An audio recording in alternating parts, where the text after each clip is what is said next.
คิดให้เป็นระบบเพื่อเอาตัวรอดจากเกมการเงินในยุคสร้างทาส EP 33 ดังที่ได้เว้าไปในคลิปก่อนหน้านี้ว่าการที่จะเอาตัวรอดจากเกมการเงินขาทาสและลดพรผลกระทบจากการดีเบสเมนต์ก็คือการนำเอาเงินไปลงทุนในทรัพย์สินเซ็นค้ำและถือมันไว้ดนๆแต่หลายคนก็เว้าเป็นเสียงเดียวกันว่าเศรษฐกิจทุกมือนี้การหาเงินให้เพียงพอประทังชีวิตตนเองและครอบครัวไปวันๆก็ถือว่าดีหลายแล้วแอดมินเองก็เข้าใจว่าระบบเศรษฐกิจอยู่สปป.ลาวเฮากำลังพบปัญหาการที่จะเก็บเงินนี้ถือว่าเป็นเรื่องยากหลายสำหรับทุกคนรวมทั้งแอดมินเองก็เช่นเดียวกันแต่ในใดก็ตามพวกเขาก็ต้องได้สู้สนดิ้นรนเพื่อเอาตัวรอดในระยะยาวแม่นบ่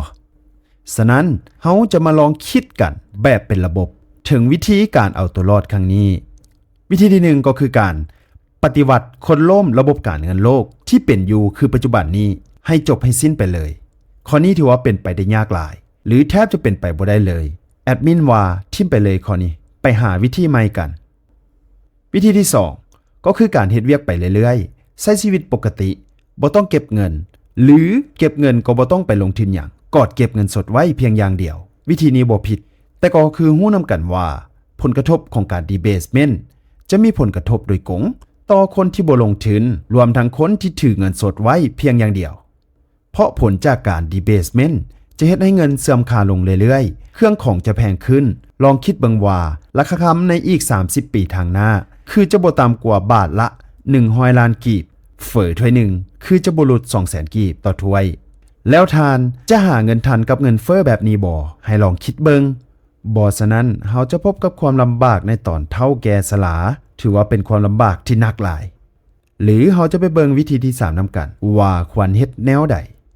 วิธีที่3ยอมอดทนลำบากลงตื่มลดความสะดวกสบายเฮ็ดเวียกอดออมเก็บเงินแล้วนำเงินไปลงทุนในทรัพย์สินเซ็นค้ำอย่างน้อยๆเฮาก็ฮู้ว่ามีแสงสว่างที่ปลายอุโมงค์ผ่านระยะเวลาไป20ปี30ปีเงินที่เฮาอดออมเก็บและลงทุนมื้อนี้ถึงจะเป็นจำนวนน้อยก็ตามแต่ด้วยอัตราผลตอบแทนทวีคูณก็จะเฮ็ดให้ทานมื่นตาอาปากและรวยได้ในอนาคตดังคำสุภาษิตที่ว่าอดส้มได้กินหวานนั่นเองสุดท้ายแล้วบ่ว่าทานจะเลือกวิธีใดก็ตาม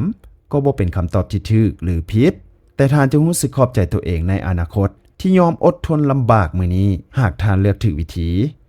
หรือกงกันข้ามทานจะกล่าวโทษตัวเองในอีก10ปีหรือ20ปีข้างหน้าที่บ่ยอมเฮ็ดในสิ่งที่ถูกต้องเพื่ออนาคตจนเฮ็ดให้ชีวิตพบกับความลำบากในที่สุดในบั้นปลายของชีวิตทานอนาคตทาน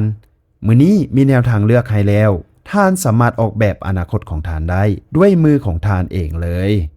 เดี๋ยวเราจะไปเบิ่งวิธีการเอาตัวรอดจากเกมการเงินขาทาสกันต่อไปใน EP หน้าแต่ก่อนจะไปฝากท่านกดไลค์กดแชร์กดหัวใจเพื่อเป็นกำลังใจให้ทางช่อง Dr. Financial Trader หรือท่านสนใจเรื่องใดตื่มสามารถคอมเมนต์ไว้ใต้กล้องวิดีโอนี้ได้เลยแล้วทางแอดมินจะเข้ามาตอบให้ท่าน